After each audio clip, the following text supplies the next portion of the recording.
Hey, I'm back. It's Lori's Living the Tasty Life with Wild Tree. And today from our October cooking collection, I am going to make our pumpkin oat breakfast bars. So I've got all my ingredients out and the recipe is on the website and I will also post it in the group. If you do like this group and you're finding that you're enjoying the content I'm sharing, please invite people. I'd really appreciate it.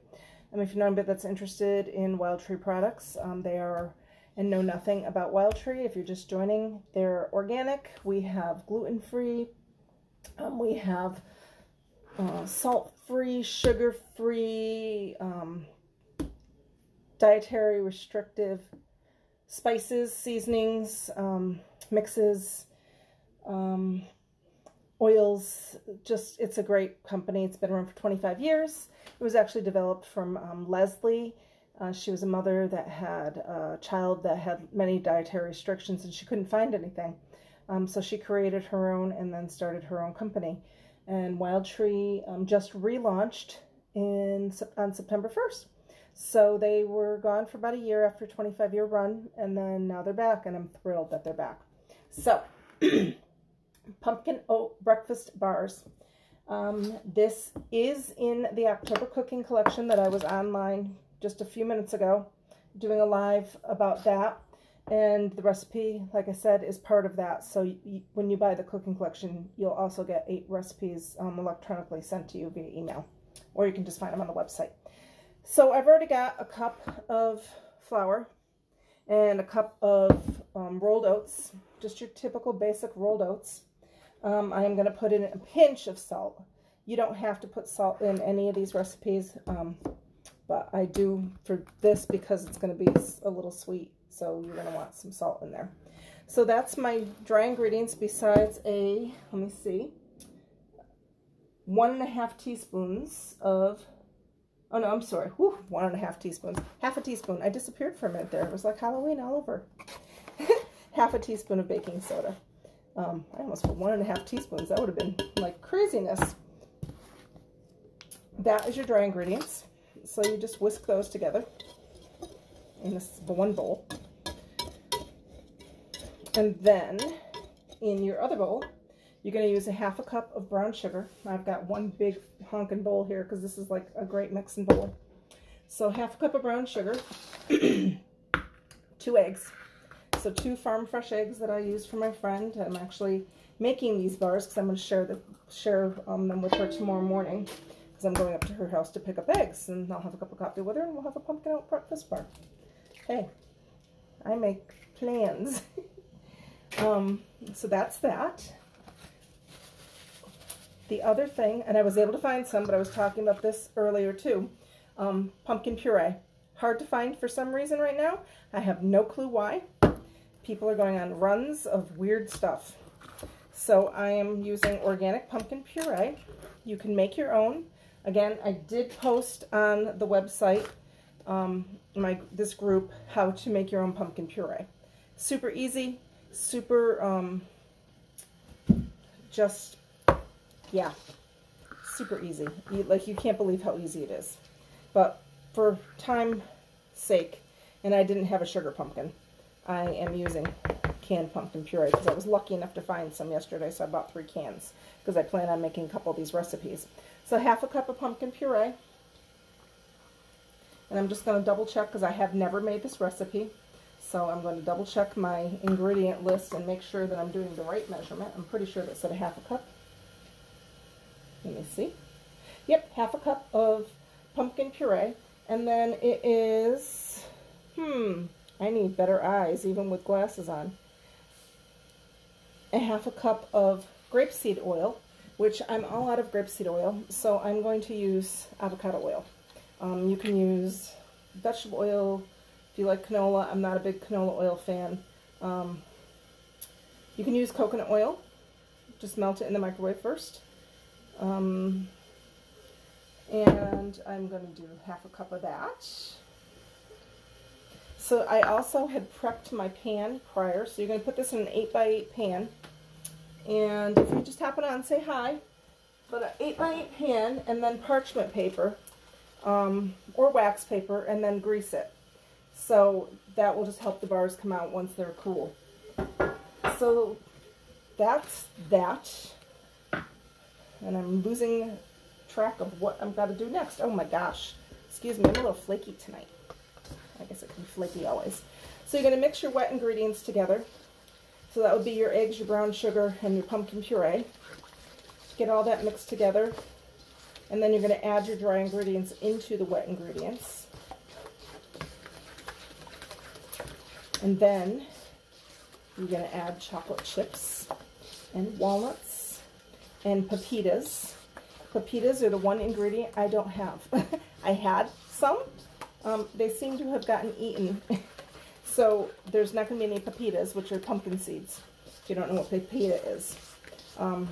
They got eaten somehow, some way in my house. Imagine that. I live with 2 men that, you know, really like snacks. So those are gone. So I'm going to mix this dry ingredients with the wet ingredients. This is so simple. You can whip this together in less than 5 minutes. I do have my oven preheated at 350 because you are going to bake this for 20 minutes. And then you're going to have to be very patient and wait until they cool before you cut them. And then you can put them in the refrigerator, which is what I'll probably end up doing. So they get nice and chilled. And then tomorrow morning when we're at her house, we can pop them in the microwave for a minute if she wants to get all the chocolate all melty and have a breakfast oat bar for breakfast.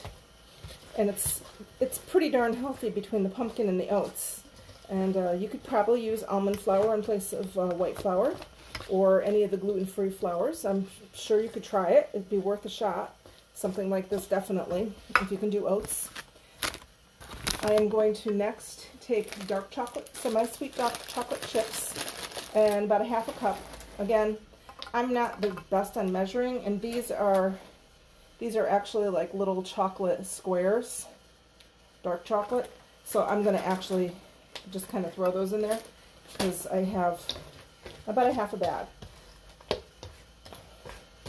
And then I'm going to throw in some walnuts, and they're pre-chopped.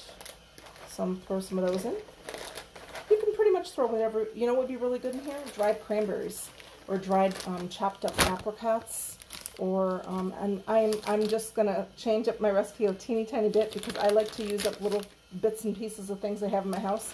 So I have some leftover butterscotch chips, just like a handful.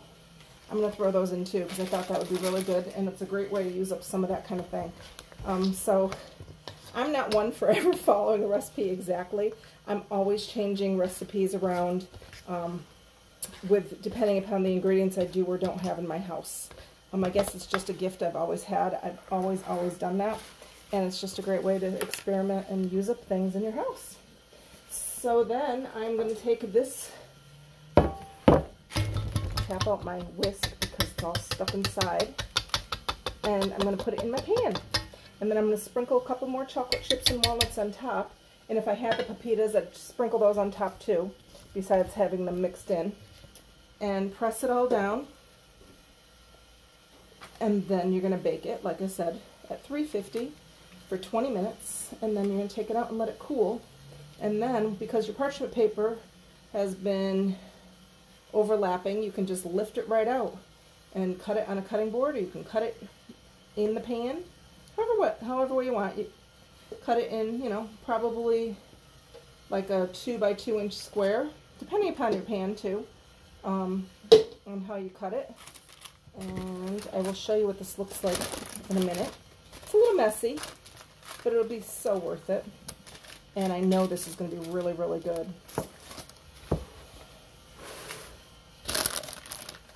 So an 8 by 8 inch pan. You could probably get away with a 10 by 10 inch pan with this, because these are a little bit thicker, but again, it's a breakfast bar. So you want to have, you know, something that's hearty. And I'm going to sprinkle some more walnuts over the top, because I like walnuts. And I'm going to sprinkle some more chocolate chips over the top, because I like chocolate, semi-sweet chocolate. Just a few, not a lot. There's so little left in here, I'm going to just finish them. And get every last little bit of chocolate. Brush my hand off. And I'm going to try to show you. I don't know if I can manage this, but so that is what it looks like before it bakes, and then goes in the oven. My mind's a little scattered tonight, so I apologize if I stood there and looked at you like I didn't know what to say. I'm never left for lack of words, but I really didn't know what to say. Hi, Suzanne, how are you? Hi, Tony, how are you? Yeah, I'm having a little bit of a scatterbrained moment tonight. So this is my second live, and I haven't even touched my wine. Honestly, people, I had one sip. So my wine is probably really warm right now because my kitchen's quite hot. So it's just my brain tends to, you know, do the scattering every once in a while. It's just been an awful afternoon with just all kinds of stuff going on. And my hair, it's been nuts. So I love you all. Cheers. Please share. And if you're interested in the website, it's www.wildtree.com/Lori Cheever. And there's a 20% coupon if you're just hopping on and you haven't heard me say that I did post again in the group for first-time customers, good through the end of October. So if you're interested in any products at all, take advantage of that. It's a great, great discount. And you're going to fall in love with the stuff. I know you will. And if you have any questions, just message me, text me. You know where to find me. I'm not hard to find. Love you all, guys. Bye, Marie. Thanks for hopping on. Sorry, I'm just getting off. Have a great night, everybody. Happy Thursday. Happy October.